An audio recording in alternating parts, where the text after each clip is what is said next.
나누시겠습니다. 반갑습니다. 잘 오셨습니다.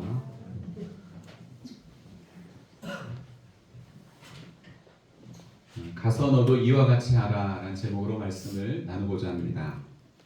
오늘 말씀은 선한 사마리아인 비유로 잘 알려진 이야기입니다. 어떤 율법 교사가 예수님께 내 이웃이 누구인지를 물었을 때 예수님은 이 비유를 통해서 자비를 베푼 사마리아 사람이 참된 이웃임을 교훈하셨습니다. 그러면서 율법 교사에게 너도 가서 이와 같이 하라는 명령을 하셨습니다.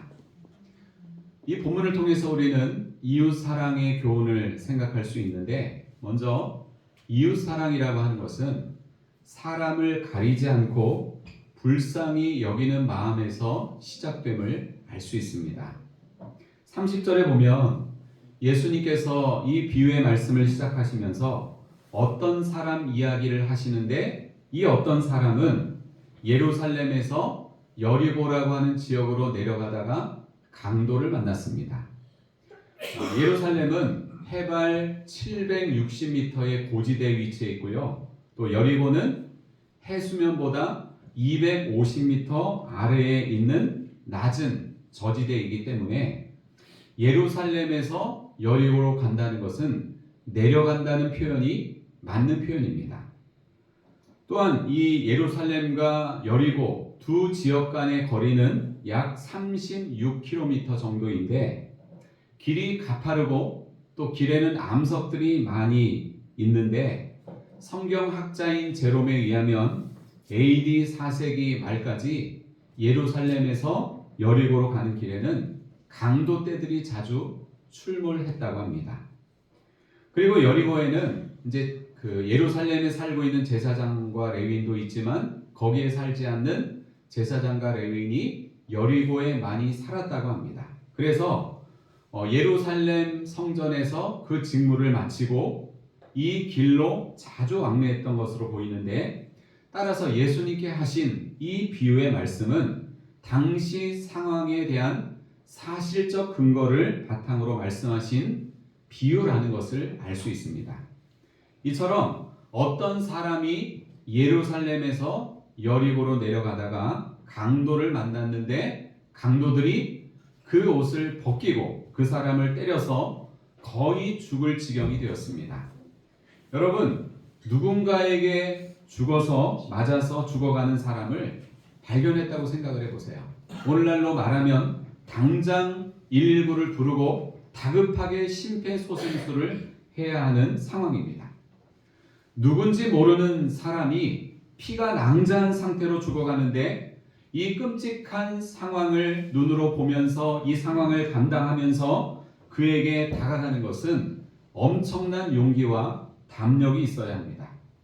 여러분이 만약에 그런 광경을 보았다면 어떻게 하시겠습니까? 지금은 119를 부르면 되지만 당시로서는 발견한 사람이 직접 응급처치라도 해줘야 생명을 살릴 가능성이 있었습니다. 그런데 그렇게 강도 만난 자의 목숨이 위태로운 상황에서 누가 그 광경을 보았습니까? 31절에 보면 한 제사장이 그를 보았지만 피하여 지나갔다고 했습니다. 또 32절에 보면 두 번째로 누가 그 광경을 봤죠? 한 레위인이 그를 보았지만 그 역시도 피하여 지나갔다고 했습니다. 당시 제사장과 레위인은 예루살렘 성전에서 자신의 직무를 마치고 여리고로 내려가는 중이었습니다. 율법에 의하면 여러 가지 율법의 규례들이 있지만 제사 직무를 수행하는 제사장이나 레위인은 여러 가지 이 금기 사항이 있는데, 특별히 그 가운데 시체를 가까이 해서는 안 된다는 규정이 있습니다. 시체를 만지는 것은 자신을 더럽히는 일이고, 그렇게 되면 거룩한 직무를 감당할 수 없게 됩니다. 그런 입장에서 볼 때 강도 만나서 죽어가는 이 사람을 보고 그냥 지나친 것은 어쩌면 당연한 것일 수 있습니다. 하지만 제사장과 레위인의 모습에서 우리가 간과해서는 안 될 것이 있습니다. 물론 강도 만난 자가 죽은 것은 아니지만 시체를 가까이 하지 말라는 율법의 조항을 철저하게 지키는 것 자체는 옳은 일입니다. 하지만 지금 이 제사장과 레위인은 정말 중요한 신앙의 본질을 놓치고 있습니다.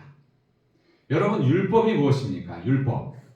성경에서 율법은 하나님의 명령이며 규례입니다. 그리고 백성을 향한 하나님의 뜻을 담은 말씀이 율법입니다. 다시 말하면 율법은 하나님 사랑과 이웃 사랑을 구체적으로 보여주는 하나님의 뜻입니다. 그게 율법이에요. 그러므로 율법의 조항을 아무 생각 없이, 아무런 마음의 감정 없이 문자적으로만 지키는 게 중요한 게 아니라 율법의 정신인 사랑과 긍휼과 정의와 같은 본질적인 신앙의 의미와 가치를 마음속으로부터 진실하게 자기의 삶 속에서 구현해내면서 사는 것이 하나님 나라 백성의 마땅한 모습입니다. 여러분, 앞에 PPT를 보시죠. 마태복음 5장 17절 말씀을 같이 읽겠습니다. 5장 17절 시작. 내가 율법이나 선지자를 폐하러 온 줄로 생각하지 말라. 폐하러 온 것이 아니요 완전하게 하려 함이라. 자, 예수님이 왜 오셨대요? 하나님이 하셨던 그 수많은 율법의 말씀을 폐지하기 위해서 오신 것이 아니라 수없이 많이 말씀하신 그 율법을 완전하게 하기 위해서, 완성하기 위해서 이 세상에 오셨다는 겁니다. 그러니까 율법과 하나님의 사랑은 서로 분리된 것이 아니라 하나 되었다는 것을 우리는 알 수 있습니다. 그 다음에 로마서 13장 10절도 같이 읽겠습니다. 시작. 사랑은 이웃에게 악을 행하지 아니하나니 그러므로 사랑은 율법의 완성입니다. 조금 전에 마태복음 5장 말씀은 예수님이 하신 말씀이고 지금 이 로마서의 말씀은 사도 바울이 한 말인데 사랑이 뭐라고요? 율법의 완성이라는 것입니다. 그러므로 사랑이 없는 율법 준수는 형식에 불과하고요. 율법의 정신을 따르지 않는 사랑도 하나님 뜻에 부합하지 않습니다. 그런데 지금 제사장과 레위인은 율법의 정신인 사랑과 긍휼의 본질은 잃어버리고 율법 준수의 형식에만 치우쳐서 강도 만난 이웃을 외면하고 있습니다. 당시 유대인들은 자기 동족 유대인만 이웃이고 이방인들은 피가 다른 민족은 이웃이라고 생각하지 않았습니다. 배제시켜 버렸습니다. 만약 이 비유에 등장하는 제사장과 레위인이 강도 만나 죽어가는 자가 유대인임을 확인했다면 틀림없이 그냥 지나치지는 않았을 것입니다. 어떻게든지 이 동족 유대인을 살리기 위해서 최선을 다했을 것입니다. 사랑하는 여러분, 성경이 말씀하는 이웃은 누구입니까? 유대인이든 이방인이든 어떤 나라와 또 혈통과 관계없이 우리의 도움과 사랑이 필요한 모든 사람이 이웃입니다. 아멘이시죠? 아멘. 그런데 우리는 예수님을 믿으면서도 자꾸만 사람을 가립니다. 이 사람은 괜찮은 사람, 이 사람은 좀 안 좋은 사람, 이 사람이 이래서 좋고 저 사람은 저래서 안 좋고 편견과 차별의 태도를 가질 때가 많습니다. 편가르기를 하고요. 좋아하고 사랑하는 사람끼리만 어울릴 때가 있습니다. 그게 우리의 연약함이죠. 자, 그런데 여러분, 마태복음 5장 말씀을 한번 보시겠습니까? 마태복음 5장 46절과 47절을 같이 읽겠습니다. 시작. 너희가 너희를 사랑하는 자를 사랑하면 무슨 상이 있으리요? 세리도 이같이 아니하느냐? 또 너희가 너희 형제에게만 무난하면 남보다 더하는 것이 무엇이냐? 이방인들도 이같이 아니하느냐? 여러분 찔리시죠? 사랑하는 여러분, 진정한 이웃 사랑은 나를 사랑하는 사람만 사랑하고 나와 친한 사람과만 잘 지내는 게 아닙니다. 그런 사랑과 그런 친밀한 관계는 예수 안 믿는 사람도 얼마든지 행하고 있는 모습이라는 것입니다. 예수님께서 우리에게 말씀하신 진정한 이웃 사랑은 사람을 가리지 않는 것입니다. 누구든 도움과 사랑이 필요한 자에게 주님의 자비와 긍휼을 베푸는 것입니다. 오늘날 교회에서 모든 교회에서 드려지는 예배를 빠짐없이 잘 드리고 헌금도 많이 하고 직분도 받고 그리고 여러 가지 교회 봉사도 열심히 하는데 그 일 자체가 너무나 바빠서 내 눈앞에 발견된 이웃의 필요를 외면하고 있다면 우리도 어쩌면 신앙의 본질을 잃어버린 이 시대의 제사장과 레위인일 수 있습니다. 사랑하는 여러분, 이웃사랑은 사람을 가리지 않고 누군가를 불쌍히 여기는 그 마음에서 시작되는 것입니다. 제사장과 레위인은 자신의 직무와 율법에 충실했지만 율법의 본질을 간과했고 어려움에 처한 이웃을 보고도 불쌍히 여기는 마음이 없었습니다. 하지만 사마리아 사람은 어려움에 처한 이웃에게 진정한 이웃이 되어 주었습니다. 강도 만난 자의 진정한 이웃이 되었던 이 사마리아 사람처럼 여러분도 우리 형제와 자매들도 누군가에게 좋은 이웃이 되어 주시기를 주님의 이름으로 축원합니다. 이웃 사랑에 대한 또 다른 교훈이 있습니다. 이웃 사랑은요, 값을 지불하는 구체적인 행동임을 알 수 있습니다. 오늘 이 비유에 등장하는 사마리아 사람의 모습을 보면 어떻게 이렇게까지 이웃 사랑을 실천할 수 있는지 정말 놀랐습니다. 33절을 보면 사마리아 사람은 강도 만난 자를 보고 불쌍히 여기는 마음을 가졌다고 했죠. 이 마음이 없으면 그 나머지 액션은 전부 다 형식이 되는 거예요. 근데 이 불쌍히 여기는 마음이 있었다는 거예요. 그 마음에서부터 이웃 사랑이 출발하는 겁니다. 자, 그 다음 사마리아 사람이 구체적으로 어떤 행동을 했는지를 보겠습니다. 34절 같이 읽어볼까요? 본문의 34절 시작. 가까이 가서 기름과 포도주를 그 상처에 붓고 싸매고 자기 짐승에 태워 주막으로 데리고 가서 돌보아 주니라. 자, 사마리아 사람은 죽어가는 이웃에게 먼저 가까이 갔습니다. 긍휼한 마음을 가지고 그 이웃에게 가까이 갔습니다. 제사장과 레위인은 유대 사회에서 존경받는 종교 지도자이면서도 그를 외면했지만 이방인의 피가 섞여 있다고 유대인들로부터 완전히 멸시를 받고 있는 이 사마리아 사람은 기꺼이 이웃에게 다가갔습니다. 어려움을 당한 이웃에게 먼저 다가가는 이 모습은 예수님이 가르쳐 주신 적극적인 사랑을 상징합니다. 오늘 여러분은 도움이 필요한 이웃에게 먼저 다가가고 있습니까?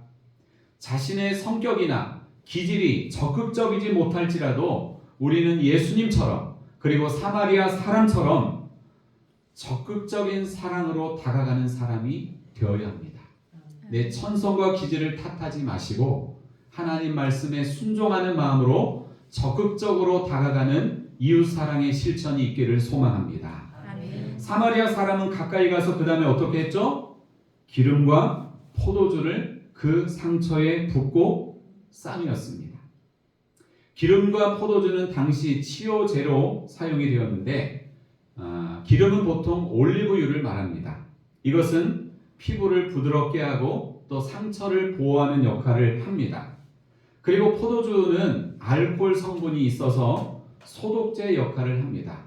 요즘 말로 하면 어떤 것이 되죠? 상처난 곳에 마데카솔이나 후시딘을 발라주고 붕대를 감아준 것인데 이것은 단순한 감정적인 동정이 아니라 실질적인 도움을 주는 사랑을 뜻합니다.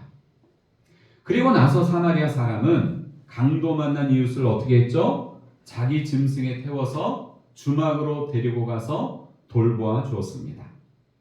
사마리아 사람은 단순한 응급처치를 하고 끝난 것이 아니라 세밀한 배려와 돌봄을 지속합니다. 자신이 타는 짐승의 태움으로 자신의 편안함을 이웃에게 양보합니다. 또한 주막으로 데리고 가서 돌봐줍니다. 여러분, 이 주막이 뭘까요? 전설의 고향에 나오는 술 먹는 주막, 이게 아니라 이 주막은 오늘날로 말하면 여관이나 아니면 여행자들의 쉼터를 말하는데 이 행동은 안정적인 상황에서 이웃을 돌보려는 사마리아인의 선한 의지를 보여줍니다. 그 다음 35절을 또 같이 읽어볼까요? 35절 시작. 그 이튿날 그가 주막 주인에게 데나리온 2를 내어주며 이르되 이 사람을 돌보아 주라. 비용이 더 들면 내가 돌아올 때에 갚으리라 하였으니. 자, 여기 보면 맨 앞에 어떤 말이 있죠? 그 이튿날. 이 말은 사마리아 사람이 하룻밤을 그 주막에 묵으면서 강도 만난 이웃을 옆에서 계속 간호했다는 뜻입니다. 돌봤다는 뜻이에요. 오늘날로 말하면 간병인, 요양보호사의 역할을 한밤중에 밤을 새면서 한 것입니다. 그리고 주막 주인에게 데나리온 2를 주었는데, 데나리온 2는 당시 노동자의 이틀치 임금에 해당합니다. 이 액수는 주막에서 며칠간 머무를 수 있을 정도의 충분한 숙박비와 치료비에 해당이 되는데, 이웃을 위해서 자신의 물질을 아낌없이 사용하는 사랑의 행동을 보여줍니다. 또한 그 다음을 보세요. 주막 주인에게 이웃을 좀 돌봐달라고, 내가 일이 있어서 다른 데 갔다 와야 되니까 이 사람을 좀 계속해서 당신이 돌봐달라고 부탁을 하면서 무슨 이야기를 합니까? 추가 비용이 더 들면 내가 볼일을 보고 다시 돌아올 때에 추가 비용을 지불하겠다는 겁니다. 이것은 끝까지 책임지는 이웃 사랑을 보여줍니다. 일면식도 없는 이웃에게 이렇게 세밀하고 또 정성을 다해 끝까지 책임을 지는 이런 사랑의 실천은 우리를 끝까지 돌보시고 책임지시는 주님의 사랑과 연결되고 있습니다. 사랑하는 여러분, 오늘 여러분의 이웃 사랑은 정말 구체적인 행동으로 나타나고 있습니까? 예수 믿으라고, 교회 가자고 말로만 전도했지. 여러분, 그들에게 우리가 얼마나 따뜻한 주님의 사랑을 실천했습니까? 이웃 사랑을 위해서 여러분은 얼마만큼의 값을 지불하고 있습니까? 제가 전에도 말씀드린 적이 있는데, 수고하지 않으며 라는 찬양 가사가 있습니다. 아까 이제 일찍 오신 분들은 함께 이 찬양을 불렀는데요. 이 가사의 중요한 내용을 다시 한번 제가 읽어드리겠습니다. 한번 잘 생각해 보세요. 수고하지 않으며 어떻게 형제를 사랑하나? 내 마음에 아픔이 없이도 어떻게 자매를 사랑하나? 손해보지 않으며 어떻게 이웃을 사랑하나? 나의 이익을 따로 남기며 어떻게 이웃을 사랑하나? 우리의 사랑은 따지는 게 없어요. 아까운 게 있다면 사랑 않는 거예요. 그렇습니다. 수고하지 않고 손해보지 않고 이웃을 사랑하는 방법은 없습니다. 주님은 우리로 하여금 값을 지불하는 구체적인 행동으로 이웃을 사랑하기를 원하십니다. 그것이 몸의 수고든 물질의 사용이든 여러분의 이웃 사랑이 말과 생각에만 머물지 마시고 사마리아 사람처럼 세밀하고 구체적인 행함으로 사랑을 실천하는 여러분이 되시기를 바랍니다. 아멘. 우리 야고보서 2장 말씀 같이 읽어볼까요? 2장 15절부터 17절입니다. 시작. 만일 형제나 자매가 헐벗고 일용할 양식이 없는데 너희 중에 누구든지 그에게 이르되 평안히 가라, 덥게 하라, 배부르게 하라 하며 그 몸에 쓸 것을 주지 아니하면 무슨 유익이 있으리요? 이와 같이 행함이 없는 믿음은 그 자체가 죽은 것이다. 말로만 그냥 힘내세요, 뭐 배부르게 하세요, 덥게 하세요, 뭐 사 먹으세요, 평안히 가세요. 이거는 죽은 믿음이라는 거예요. 행함이 없는 믿음은 죽은 믿음이라는 거예요. 말로만 하지 말고 뭘로 같이 하라고요? 말과 행함으로. 그럴 때 우리의 믿음이 온전한 믿음이고요. 그게 진짜 믿음이고 진짜 신앙생활이라는 거예요. 우리가 얼마나 많은 이 형식주의에 빠져서 말로만 생각으로만 머물러서 예수님처럼 사마리아 사람처럼 그 사랑을 적극적으로 실천하지 못하고 살 때가 얼마나 많습니까? 여러분, 현대판 바리새인이 되지 마시고 사마리아 사람처럼 예수님처럼 우리가 생각하고 깨달은 하나님의 말씀을 몸으로 수고하고 행하는, 손해보는 그런 주님의 진정한 사람이 되시기를 축복합니다. 아멘. 자, 그 다음에 요한일서 3장 18절도 같이 읽습니다. 요한일서 3장 18절 시작. 자녀들아, 우리가 말과 혀로만 사랑하지 말고 행함과 진실함으로 하자. 아멘. 말로는 못할 게 없죠. 말로는 다 하죠. 근데 그게 중요한 게 아니라 말과 혀로만 사랑하지 말고 행함과 진실함으로 하자. 나의 몸의 수고, 나의 물질, 내가 아끼는 것, 이것을 줄 수 있는 그것이 진정한 이웃 사랑의 모습, 예수님이 우리에게 원하시는 모습이라고 하는 것입니다. 사랑하는 여러분, 믿음은 행함과 함께 가는 것입니다. 사랑은 행함과 진실함으로 하는 것입니다. 비유의 말씀을 마치신 예수님은 율법 교사에게 마지막으로 이렇게 말씀하셨습니다. 가서 너도 이와 같이 하라. 우리 옆에 계신 분에게 인사하겠습니다. 가서 너도 이와 같이 하라. 가서 너도 이와 같이 하라. 네, 나는 안 하고 너만 이렇게 하라 그러면 안 돼요. 가서 나도 이와 같이 하라. 네. 저는 오늘 예수님이 율법 교사에게 말씀하신 선한 사마리아인 비유를 통해서 이웃 사랑의 교훈을 나눴습니다. 자, 여기 앞에 한번 보시면서 말씀을 정리하겠습니다. 첫 번째 시작. 이웃 사랑은 사람을 가리지 않고 불쌍히 여기는 마음에서 시작됩니다. 두 번째, 이웃 사랑은 값을 지불하는 구체적인 행동으로 나타나야 합니다. 아멘. 사람을 가리지 않는 마음을 주님께서 여러분에게 부어주시기를 바랍니다. 도움이 필요한 이웃을 불쌍히 여기는 그 마음도 주님께서 여러분에게 부어주시기를 바랍니다. 가서 너도 이와 같이 하라고 하신 예수님 말씀처럼 값을 지불하는 구체적인 행동으로 이웃을 사랑하는 푸른마을교회 성도들이 되시기를 축원합니다. 우리가 하나님께 받은 그 사랑으로 그렇게 이웃을 사랑할 때 그 사랑의 실천을 통해서 수많은 영혼들이 하나님의 사랑을 깨닫고 주께 돌아오는 영혼 구원의 역사가 나타날 줄로 믿습니다. 아멘. 기도하겠습니다.